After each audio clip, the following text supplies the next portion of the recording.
Hola, ¿qué tal? ¿Cómo están? Bienvenidos a Proyecto Apocalipsis. Un gusto saludarlos. Una nueva semana que Dios nos permite estar juntos para seguir recorriendo la Biblia, ¿no? Que es lo que hacemos aquí en este canal de YouTube. Arrancamos hace más de 2 años en Génesis 1. Hoy estamos en el libro de Segunda de Reyes ya. Capítulo 18 y 19 son los que vamos a ver hoy. Y estamos contentos, estamos felices de poder tener este espacio a través del cual podemos recorrer las páginas de las Sagradas Escrituras juntos, sacando lecciones, sacándose enseñanzas, que es el propósito principal que tenemos. Hoy una historia muy singular, una historia que realmente daría para hacer una producción cinematográfica, daría para hablar mucho también, así que voy a tratar de ser conciso, no irme mucho en los detalles, para que podamos ver los 2 capítulos, el 18 y el 19. Es la historia del rey Ezequías. Y el título que hemos elegido, porque como ustedes saben, a cada tema le colocamos un título, el título de esta semana es ¿En quién confías? Es una pregunta, ¿no? ¿En quién confías? Y la respuesta a esta pregunta es muy, pero muy importante. Y tiene que ver no solo con nuestras decisiones cotidianas, tiene que ver también con nuestras luchas, ¿no? Dónde nos apoyamos, de dónde sacamos fuerza, tiene mucho que ver con eso. El capítulo 18 entonces del segundo libro de Reyes dice que en el 3er año de Oseas, hijo de Ela, rey de Israel, empezó a reinar Ezequías, hijo de Acaz, rey de Judá. El versículo 3 describe, ¿no? Una de las características del libro de Reyes es presentarnos a los distintos monarcas y dar una breve referencia y siempre en relación a si siguieron los consejos de Dios o no, si hicieron lo bueno o si hicieron lo malo, ¿no? Y en este caso el versículo 3 dice que Ezequías hizo lo recto ante los ojos del Señor como David su padre. Una de las pocas excepciones, ya que lamentablemente de la mayoría se dice que hicieron lo malo, ¿no? De hecho, la semana pasada grabamos el capítulo Los Reyes del Mal, ¿no? Porque todos parecían seguir los malos caminos. Pero aquí tenemos una buena excepción. La Biblia describe a Ezequías como un rey que hizo lo recto. Y en el versículo 4 dice algunas de sus acciones. Dice que quitó los altos, que eran esos lugares de culto no autorizados por Dios, ¿no? Que se habían permitido a lo largo del tiempo, ya desde la época de Jeroboam y de otros reyes. Se ha ido pervirtiendo el culto, se había ido mezclando el culto a Dios, el culto establecido por Dios, se había mezclado con costumbres, no solamente humanas, sino muchas veces costumbres paganas, costumbres de pueblos que adoraban a diversos ídolos. Y bueno, Ezequías, una de las medidas que va a tomar es la de quitar esos lugares de culto, ¿no? Quitar los altos. Dice que también quebró las imágenes, ya que la Biblia habla claramente en contra de la idolatría. Y como mencionamos también anteriormente, de hecho el primer mandamiento dice no tendrás dioses ajenos delante de mí. Y también el segundo habla de no adorar imágenes, ¿no? Ni lo que está arriba en el cielo, ni abajo en la tierra, así dice el mandamiento en Éxodo 20. Así que Ezequías también quebró imágenes, taló los postes idolátricos y destrozó, dice, la serpiente de bronce que había hecho Moisés. Fíjense, hasta ese momento había perdurado esa serpiente que en su momento había sido una orden de Dios hacerla, pero con un propósito y con un simbolismo específico, señalando a Cristo, ¿no? Como Moisés levantó la serpiente en el desierto, así fue necesario que el Hijo del Hombre sea levantado, no era un símbolo de lo que Jesús iba a hacer en la cruz. Sin embargo, con el tiempo eso se desvirtuó, lo cual nos enseña también que a veces cosas que fueron establecidas por Dios en un momento específico, el ser humano también puede pervertirlas, también puede distorsionarlas, ¿no? Como fue el caso con esta serpiente. Y habían hecho idolatría de ella, ¿no? Bueno, Ezequías vino a terminar con todo eso, ¿no? Y a restablecer el verdadero culto, el culto establecido por Dios, la adoración bajo los parámetros que Dios les había establecido y enseñado a su pueblo. Y el versículo 7 dice algo muy importante, el versículo 5 dice algo muy importante. Allí Ezequías se dice que en el Señor, Dios de Israel, puso su esperanza, ¿no? No solamente quitó la idolatría, sino que ¿dónde estaba puesta la esperanza de Ezequías? En Dios, ¿no? Así lo describe el versículo 5. El 6 dice que se asió, o sea, se tomó, ¿no? del Señor y no se apartó de él, sino que guardó los mandamientos que el Señor prescribió a Moisés. Y acá tenemos entonces a Ezequías, un rey que combatió la idolatría, un rey que hizo de Dios su esperanza, un rey que se tomó de la mano del Señor, que no se soltó, ¿no? Se asió, se agarró fuerte, un rey que guardó los mandamientos de Dios que habían sido prescritos a través de Moisés, y dice el versículo 7, ahora sí, que el Señor estuvo con él, ¿no? Y todo lo que emprendía prosperaba. La bendición llega a este rey y llega también para el pueblo, ¿no? Para el reino de Judá, dada esta consagración de su gobernante a Dios. Claro, acá toda esta situación se describe una cuestión ideal, ¿no? Un hombre que obedecía a Dios, un hombre que amaba a Dios, un hombre que adoraba a Dios como Dios decía que tenía que ser adorado, y todo lo que hacía prosperaba. Y seguramente Ezequías habrá estado feliz, muchos en el pueblo habrán estado felices, Dios habrá estado sumamente feliz, pero había alguien, créanme, que no estaría para nada feliz, ¿no? Hay alguien que siempre está acechando para hacer el mal, para destruir a los hijos de Dios. Estamos hablando del propio diablo, ¿no? Seguramente no estaría feliz con esta situación. Por eso, unos 10 años después de estos hechos, el versículo 13 habla de una invasión, ¿no? Dice que Sennacherib invade Judá. Me gustaría que veamos esta invasión de este rey asirio como una figura de los ataques que el enemigo, ¿no? Que el diablo hace contra nosotros. Creo que si vemos los hechos que aquí se relatan de esa manera, podemos llegar a sacar lecciones interesantes. El versículo 13 dice que a los 14 años del rey Ezequías, Sennacherib, rey de Asiria, subió contra todas las ciudades fuertes de Judá y las tomó. También dice que le impuso, como se acostumbraba, ¿no? En esos momentos, el pago, ¿no? de dinero, bueno, en este caso a través de metales, y Ezequías accedió a esto. Lo que estaba demandando el rey de Asiria para no atacarlo, para no destruirlo, era muchísimo, eran 10 toneladas de plata, que son 10.000 kilos, ¿no? de plata, y 1 tonelada, es decir, 1.000 kilos de oro. No sé si tomamos dimensión de lo que estamos hablando, ¿no? Le dijo, no te voy a atacar, pero me vas a pagar, ¿no? Como renta, 1.000 kilos de oro y 10.000 kilos de plata. Y el versículo 17 dice que después el rey de Asiria envió desde Laquis contra el rey Ezequías al general en jefe de sus ejércitos, al jefe de los eunucos y al copero mayor, al frente de un gran ejército. Llegaron hasta Jerusalén y acamparon allí a las afueras. Y a partir del versículo 19 se da un diálogo interesante, del cual nosotros vamos a sacar algunas de las lecciones, ¿no? de este tema. Y el versículo 19 dice que el copero mayor, en representación de su rey, el rey de Asiria, le dice a Ezequías y a los que estaban ahí a las puertas en los muros de Jerusalén, esperando, ¿no? siendo sitiados, este copero les dice, digan a Ezequías, así dice el gran rey de Asiria, ¿en quién apoyas tu confianza? ¿En qué apoyas tu confianza? Hay otras versiones de la Biblia que dicen o transcriben esta pregunta de la siguiente manera, ¿no? ¿En quién confías para que te rebeles contra mí? Por eso digo que podríamos sacar muchas lecciones quizás de esta historia, pero creo que una provechosa que nosotros podemos extraer es ver a este rey de Asiria como un símbolo del enemigo, ¿no? Ese enemigo que viene, que nos rodea, que nos quiere aniquilar, ese enemigo que no soporta que vivamos una vida de comunión con Dios o de prosperidad y bendición espiritual, como la que Ezequías tenía con Dios, como la que leímos hace un ratito que describe la Biblia. Y ese enemigo viene a destruir, ¿no? Ese enemigo viene a matar, a robar, a destruir, como el propio Jesús lo definió, ¿no? en los evangelios.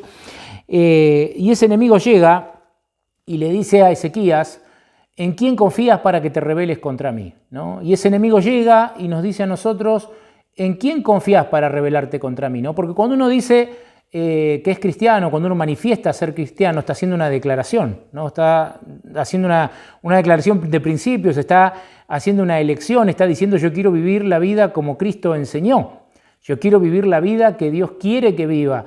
Ahora, cuando uno como ser humano, ¿no? hace esa declaración, ¿no? Al diablo no le gusta y va a venir a atacarte, y va a venir a atacarme, ¿no? y va a venir a rodearnos, y va a venir a amenazarnos, como pasó aquí en esta historia.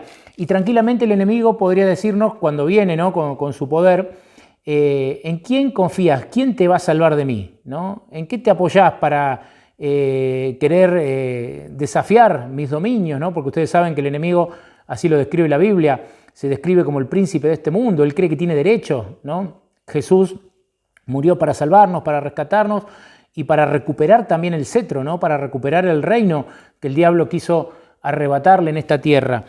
Y llega ese enemigo y nos hace la pregunta. Y entonces en el versículo 21, el mismo copero, el mismo vocero del rey de Asiria, hace la pregunta y responde, ¿no? Cuando le dice, ¿en quién confías? En el versículo 21 dice, ¿confías en esa caña rota de Egipto que traspasa la mano del que se apoya en ella? Tal es el faraón rey de Egipto para los que en él confían. Es decir, llega y dice, ¿quién te va a salvar de mí? Egipto. Egipto te va a salvar de mí. En un sentido espiritual, Egipto, ¿no? En la Biblia muchas veces es sinónimo de fortaleza, ¿no? Es sinónimo de no apoyarse o de no confiar en Dios, sino de confiar en la fuerza propia. Aquí Egipto podría bien ser esto, ¿no? Ser la fuerza propia. Podría Egipto representar el poder humano, el poder político, si quieren, o hasta el poder, no sé, de la cultura, de la educación. ¿Será que eso nos puede ayudar en esta batalla espiritual que tenemos por ser hijos de Dios? En esta batalla espiritual que tenemos como cristianos.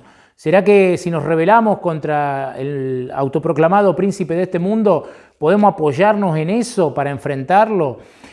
Claramente no, ni la fuerza humana, ni la política, ni la cultura, ni la educación, nada, ni el dominio propio, nada que venga del ser humano puede ayudarnos a vencer, porque la Biblia también en Efesios 6 habla de que no tenemos lucha contra carne y sangre, sino contra principados, contra potestades superiores, ¿no? De las tinieblas. Es decir, el ser humano solo no puede hacer nada contra este enemigo, ¿no? Sería muy necio confiar en Egipto. Pero aquí el copero, el mensajero del rey, en el versículo 22, sigue, ¿no? Con su siembra de duda y de desconfianza. Dice, y si ustedes dicen, confiamos en el Señor, nuestro Dios, es decir, si vos me vas a decir, no, yo no confío en mis propias fuerzas, yo no confío en Egipto, yo confío en Dios, ¿no? Dice, si ustedes dicen, confiamos en el Señor nuestro Dios, ¿no es aquel cuyos lugares altos y altares quitó Ezequías y dijo a Judá y a Jerusalén, ante este altar de Jerusalén adorarán? O sea, acá lo que trata de hacer, en cierta forma, es de confundir a los que están escuchando, ¿no? Dicen, ¿cómo? El rey de ustedes mandó a quitar lugares de culto y ahora ustedes se van a apoyar en ese Dios, ¿no? Ellos es como que se meten con la religión del pueblo de Dios y es también aquí como que el enemigo en esta comparación que estamos haciendo llega con sus ataques a nosotros y nos dice, ¿en quién confías para rebelarte contra mí? Está bien, no confías en tu fuerza propia, está bien, bárbaro, no confías en las cosas del hombre, en la cultura, en la educación, en la política, sabes que de ahí no vas a sacar nada. Ahora vos me decís que confías en Dios, ¿no? Y empieza a cuestionar entonces nuestra fe y empieza a cuestionar nuestros principios religiosos. Y el enemigo hace también esa tarea, ¿no? Si seguimos viendo, otra de las cosas que hace en el versículo 25 es tratar de engañarlos, de desanimarlos, diciéndole, además, ¿vengo yo a destruir este lugar sin el Señor? Él me ha dicho, sube a esta tierra y destrúyala. Es decir, acá está tratando de aprovechar o de pergeñar un engaño, de hacerle creer al pueblo de Dios que ellos venían a destruir, pero que Dios los había autorizado a esa obra de destrucción. Entonces, si Dios lo autorizó, ustedes no pueden hacer nada, ¿no? Si seguimos leyendo, vamos a ir hasta el versículo 30, y sigue hablando siempre este representante del rey de Asiria. Dice, no los haga Ezequías confiar en el Señor, en que Él los librará y en que esta ciudad no será entregada en mano del rey de Asiria. No oigan a Ezequías, porque así dice el rey de Asiria, hagan conmigo paz, ¿no? Y esa es la voz del enemigo en su máxima expresión, ¿no? Porque cuando el diablo viene, nos rodea, nos muestra sus dientes, no siempre va a atacar para destruirnos de una manera directa. A veces nos va a mostrar sus dientes y lo que después nos va a ofrecer es una paz, pero una paz falsa, ¿no? El enemigo viene y dice, haz un trato conmigo, ¿no? Porque él a veces le es más útil tenernos en esa situación de falsa paz, ¿no? En esa situación de adormecimiento del pecado, ¿no? Y entonces viene y ofrece esa paz que no es una paz verdadera, no es la paz que Dios o que Cristo realmente ofrecen, ¿no? El versículo 33 dice: ¿acaso alguno de los dioses de las naciones ha librado a su tierra de mano del rey de Asiria? O sea, todo el propósito de este vocero es implantar dudas y desconfianza en los hijos de Dios, ¿no? En este caso en Ezequías y los que estaban allí, pero en esta comparación que estamos haciendo es de tratar de sembrar duda y desconfianza en nosotros. Y llevando esto a términos modernos, el enemigo dice: vos te vas a rebelar contra mí, vos vas a vencer en esa batalla espiritual que tenés. Mirá aquel ministro, ¿no? Aquel pastor, aquel sacerdote, aquel diácono, ¿no? Mirá aquel que dice que es espiritual, mirá cómo cayó, mirá lo que hizo, ¿no? Mirá la doble vida que llevaba, mirá lo que hace, ¿no? Y entonces con todas esas cosas él trata de desanimar a los verdaderos hijos de Dios que están luchando, ¿no? Que están allí luchando contra este asedio. Es una estrategia muy, muy cruel, ¿no? Porque tiende a socavar la fe y la confianza, ¿no? Y justamente la pregunta que se repite lo expresa, ¿no? ¿En quién confías para rebelarte contra mí? A partir del versículo 36 vemos cómo va a actuar Ezequías y el pueblo, cuál va a ser la respuesta a todo este desafío y a todo este sembradero, permítanme decirlo así, de dudas y de desconfianza.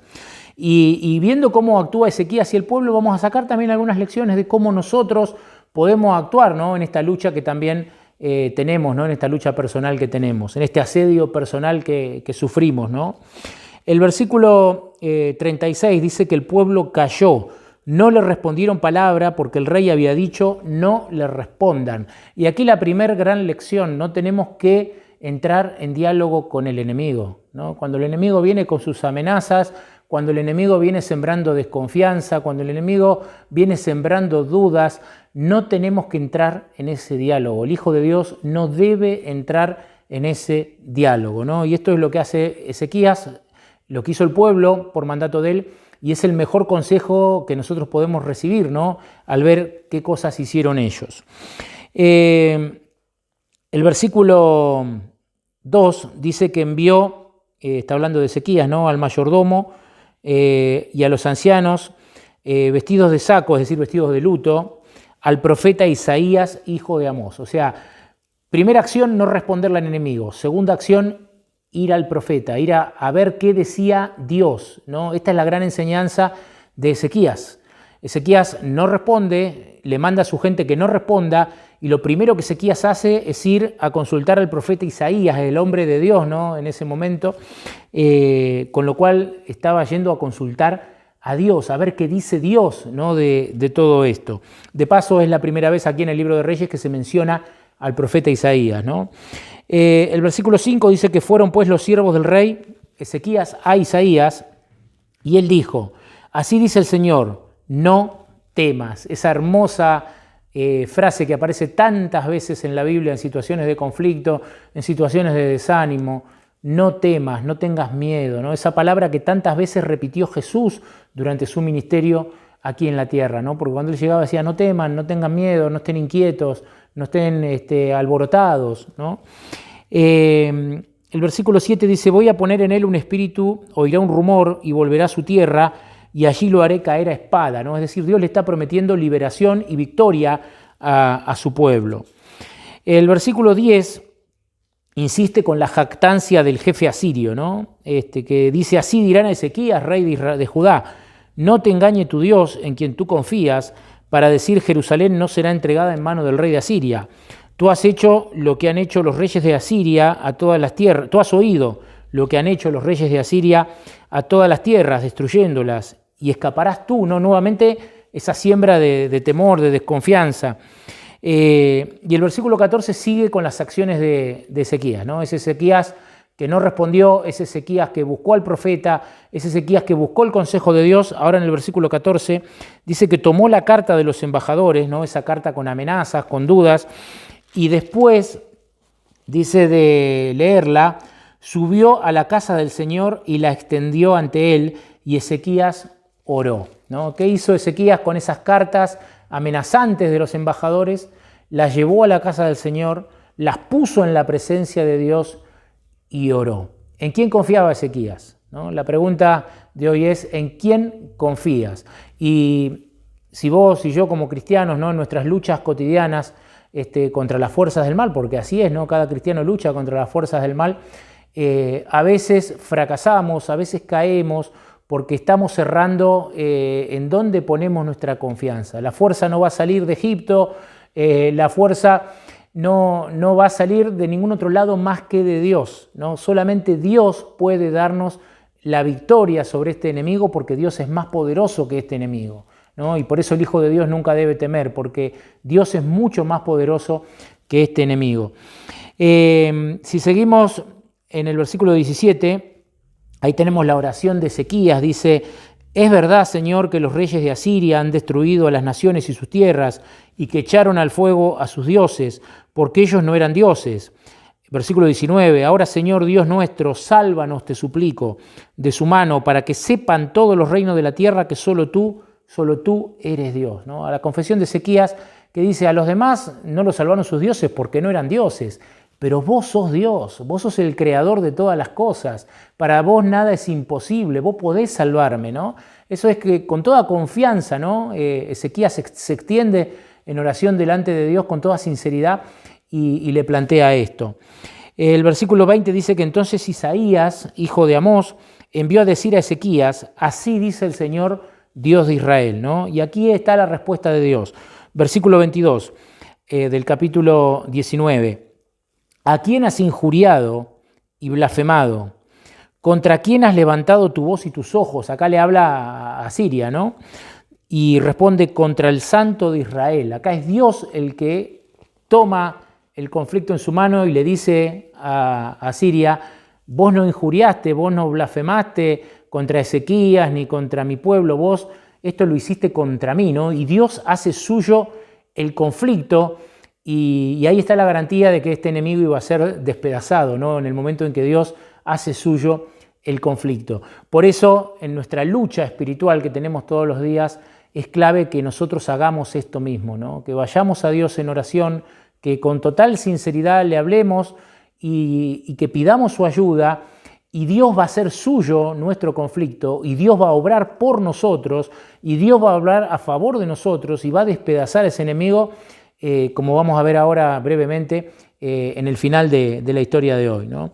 Dios le hace promesas también a Ezequías y a su pueblo. En el versículo 29 les dice: este año y el siguiente comerás lo que brota de por sí, es decir, no vas a tener que sembrar, no vas a tener que tener un trabajo de siembra, la comida va a brotar, ¿no?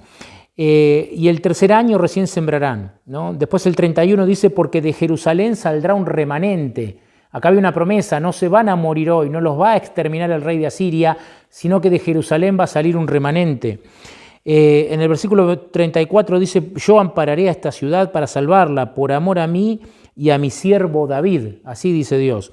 Y en el versículo 35 relata, ¿no?, en 2 o 3 versículos, esta victoria apabullante que Dios iba a tener contra estos enemigos de la siguiente manera. El versículo 35 del capítulo 19 dice que esa misma noche salió el ángel del Señor y mató, escuchen la cifra, a 185.000 hombres en el campamento asirio. 185.000 soldados eran los que estaban sitiando la ciudad de Jerusalén a órdenes del rey de Asiria.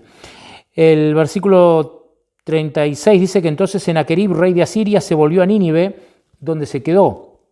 Y un día, cuando estaba adorando en el templo de Nisroch, su dios, sus hijos Adremelech y Sarecer lo mataron a espada y huyeron a tierra de Ararat, y en su lugar reinó Esaradón, su hijo. ¿A dónde estaba este poderoso y fanfarrón monarca, ¿no?, que amenazaba y que tantas cosas decía y que tantas cosas hablaba? ¿A dónde estaba ahora? ¿No? Había sido destruido por el ángel del Señor, había sido destruido por Dios mismo, ¿no? Porque Ezequías, este rey, tuvo la humildad y la acertada decisión de agarrar esas cartas, ¿no?, con amenazas y llevarlas al templo, presentarlas a Dios en oración y dejar que Dios se haga cargo del conflicto. Queridos amigos, queridas amigas, en esta lucha espiritual que tenemos todos los días y que seguramente con altibajos, muchas veces nos toca caer, ¿no? Muchas veces somos derrotados lamentablemente y eso influye negativamente luego en nuestros pensamientos, en nuestros sentimientos y muchas veces decimos ¿por qué? ¿Por qué otra vez caí derrotado? ¿Por qué otra vez perdí, ¿no? contra la fuerza del mal? Bueno, esta historia nos enseña mucho, ¿no? Nos enseña mucho, pero por sobre todo nos enseña que ese conflicto que tenemos que colocarlo en las manos de Dios y pedirle la victoria a Dios, que es el único que puede garantizarla y de una manera abrumadora. Un solo ángel se encargó de 185.000 soldados, de todo un ejército, ¿no? Imagínense lo que es el poder de Dios, ¿no? Ojalá que en esta semana que se inicia, cuando tengamos conflictos, cuando tengamos dificultades, nos podamos acordar de Ezequías, nos podamos acordar de lo que él hizo y nosotros podamos obrar de la misma manera. Que Dios los bendiga, que tengan una muy bonita semana y si el Señor lo permite, nos reencontramos en 7 días.